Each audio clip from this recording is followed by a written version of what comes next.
full disclosure, I must say at the outset, I was born and raised in Indiana, Kokomo, Indiana, as a matter of fact. Yes, Virginia, that's a real place. And I am a happy Hoosier, and I'll tell you why. I'm so pleased to see that Donald Trump has chosen Mike Pence, a Hoosier, as his running mate. And why is that? Two main reasons. Number one, Mike and his family are solidly Christian, evangelical Christian. His whole family. His wife, for example, was in a woman's Bible fellowship held on Friday and hosted by Joanne Kemp, who was the wife of Jack Kemp. My wife was a part of that for years. Got to know Mrs. Pence. Mrs. Pence, and was recognized the faith of this woman and this family. So they're solidly evangelicals. But for Mike more so, he is a fierce supporter of Israel. Solid in his support of Israel. I had occasion during his time in Congress, on a number of occasions actually, to go before him, visit him on issues related to Israel. He was a part of what was then the Israel Allies Caucus. It was very prominent at that time. And talked with him, encouraged him with regard to issues like an undivided Jerusalem, like moving the embassy from Tel Aviv to Jerusalem. And he was staunchly in support of Israel, was then and is today.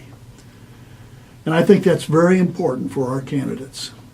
And I'm persuaded, frankly, that a leader's stance on Israel, in most cases, I would say most cases, not only many, but most cases, reflects a moral fiber that in most cases are based upon the Scripture's values and the morals depicted in the Scriptures.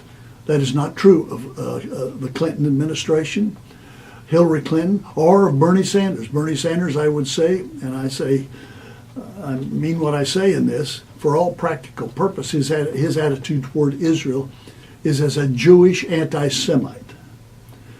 That's not the case. That's just the opposite with the Pences. And Mike will serve well there. And I think we need to recognize that he, for all practical purposes, is a Christian Zionist. I don't know whether he would use that term or not. But recently, Prime Minister Netanyahu said the best friends that Israel has in all the world are Christian Zionists. And what is a Christian Zionist? I define a Christian Zionist as one who supports the modern state of Israel as the partial fulfillment of God's covenant promise to make a homeland for the Jewish people. The promised land. Who made the promise? God, Yahweh himself. Who did he make the promise to? The descendants of Abraham, the Jews. So that is happening. It's taken root in 1948. It's growing even as we speak. And it's yet to recognize its Messiah, however. But that will come. So I think we need to pray. The Scriptures tell us in Daniel chapter 4, verse 17, the Most High is sovereign over the kingdoms of men. He gives them to anyone that he wishes. And I think God's people should pray that if it's God's wish, that he would bring into the leadership of our country the Trump-Pence ticket. Scriptures also tell us in Romans chapter 13, verse 1, everyone must submit himself to the governing authorities. Why is that? For there is no authority. There is no authority except that which God has established. Authorities that exist have been established by God.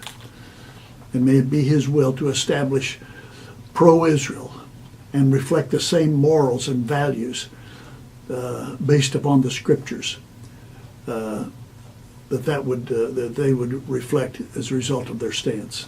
That's very important. And I believe God's people should, in these days, pray to that end. Till next week, Od Ki Yavo Shiloh, or until Messiah comes, Yivarecha Yahweh. Yahweh bless you, bless those you love, and bless those who love you.